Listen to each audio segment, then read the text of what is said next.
Another thing that can happen when people are in a spiritual high phase is they begin to seek transcendence through meditation or prayer. And that kind of means you're going beyond the limits of your ordinary experiences and knowledge. And you're kind of curious and you're looking for something different. And you might look into maybe some experiences where you can go beyond what we associate as the norm.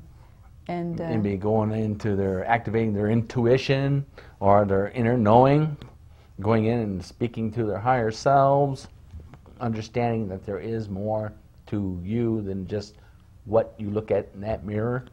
Yeah, and there's a lot of experiences out there right now with the popularity of this change of consciousness starting to really take off, that there are a lot of ways that you can experience some things beyond, you know, our ordinary knowledge. And you know, of course, there's weekend retreats you can go to and experience different things. Everybody has different takes on this, and right now there is an abundance of ways that you can still remain in this energy if you choose. Well, it's up and coming, and people are starting to become aware of it and use it. I mean, and in many, I use the word use very loosely. There's many ways that it is being used. But the whole thing here is, folks, to raise your energy vibration. However you see fit to do this, and that works for you, by all means, continue it. And as you graduate to another level, you're going to look at it in a different light, literally. Yeah, so each little step that you take to continue on this path and to remain in a spiritual high and to take these principles that you're learning and these things that you're learning about yourself, it is helping to raise your energy vibration. And that's a very important part of the overall 4 phases of a cosmic consciousness, is to continue to raise your energy vibration as you progress on the journey. And some of the changes that's going to occur to you, you're going to feel less grounded. You're going to look at, as far as being grounded, you might feel like you're not connected to the earth, or you might feel like you're spacey.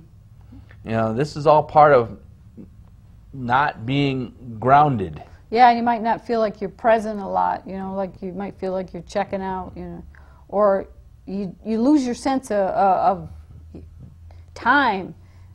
You might show up late for things, and it's like, oh gosh, I didn't even realize that I was supposed to be there. It's just, you get this feeling like you are not grounded, so you might have to take some steps just to make sure that you are staying present, staying in the now, and not kind of drifting off.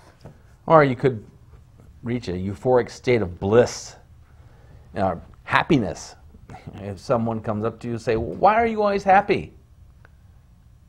Well, you know, you should say to them, this is a good thing, is it not? Yeah, that's one of the things about the spiritual high, is it is a type of euphoria. So people might start to see you in different ways because of this, because maybe you do have this certain glow about you, and they might comment on how you might look different or lighter, or maybe you don't seem as burdened as you used to be. So there might be opportunities to talk about what's going on in your life, and you may even go through some physical changes as far as your diet goes, nutrition. Yeah, you might start to look at physical appearance. You might start to look at your nutrition differently. You might redefine what food means to you, or your digestive system might also go through some changes, and maybe something that you could easily eat before might suddenly start bothering you. Yeah, giving you problems. Yeah, so... Or, and another one, folks, is becoming a seeker of knowledge. You will want to continue to gain this knowledge just for your own enlightenment, help you maintain this level of awareness and make this level of awareness grow more. So you might seek out some books to read and as we discussed earlier, you might sign up to attend some events that might kind of coincide with some of your new beliefs and that. So you will definitely become a seeker. I think that's part of the growing experience, is to continue seeking the knowledge. Yeah, through that seeking, though, too, you're going to run across folks that are like-minded, have the same desires as you.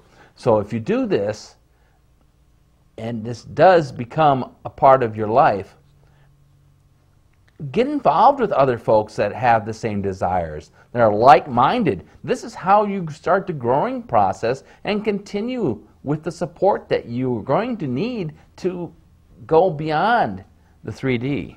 Yeah, there's a lot of meetup groups that are forming that have to do with spiritual things, or, you know, law of attraction, manifesting, things like that. And, you know, meetup.com is a great place to go to find those in your area, and they just about cover the entire world. So plus your, you know, local organizations and that, just look around and see where you can be with people of like minds, because it helps you kind of remain in that energy. And that's important. It really is, because it's easy to get taken out of that energy just by the things that we get hit with every day. Well, everyday life, yeah. Yeah. The job, your peers, family responsibilities, social interactions. Yeah, well, so, you know, to kind of keep the energy and the vibration going, it helps to seek and be around other people, seek knowledge, and at the same time, it also can be a time when you do need to issue some caution, because you are so excited about learning and you just want to grab onto everything that you can, and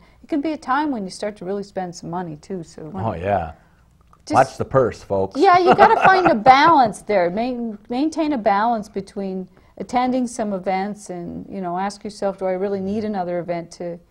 Is this event going to help me? Is this event going to help me continue with my spiritual high, or is it going to help me continue on with my spiritual growth? So that there comes a point when you have to grow further. Right. You have to get past the high and don't become the junkie.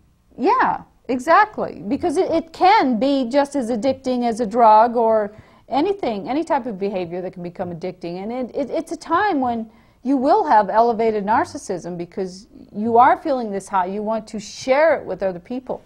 So it could be a time when you might tend to overdo your enthusiasm about being in this high. So it does take over. You know, if you're not careful, you will find yourself being that junkie. So use some caution in some of the ways you spend money and read books, and just find a balance in this period. You know, don't let it overtake you. Your ego is going to be on the defensive because it's being alerted to some of these changes that are going on in your life. You might be reviewing some things going on, making physical changes in your life. So, you know, just be mindful of what your ego is experiencing. Oh, the ego is almost like a virus when you're trying to end a cold or end something, a viral infection.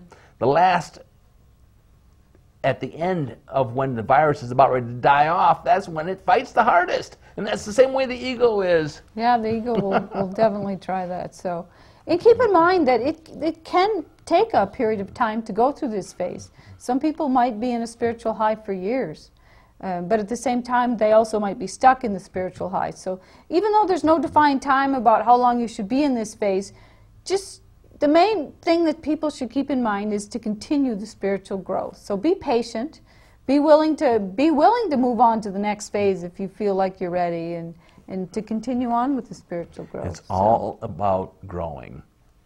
That's what it's all about. As long as you continue to grow in your spiritual awakening, you know, your higher consciousness achievement.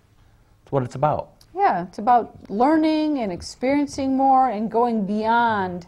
You know, once that veil is released, just going beyond the average 3D human, which really is the point of human evolution, is to get past that three-dimensional mindset that we're in, to go beyond to the fourth and fifth dimension, and which we do have the capabilities of, but we have to be willing to take that step to evolve. So that's really what the journey is all about. And just to give an ending thought here, because we're about out of time, you know, that wow moment that you're going to experience when you're in that enlightened state of oneness with the spirit or the source, or, you know, it's not the end of your spiritual journey.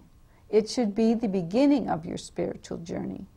So the purpose is to evolve and be committed to becoming a type of divine being that can operate on a fourth or fifth dimensional level. So I know that's getting a little intense, but as we continue on through the 4 phases, we'll explain more about that. So it's all part of the journey. Yeah, and next week we're going to continue on with phase 2 of the cosmic consciousness journey, which is conscious awareness.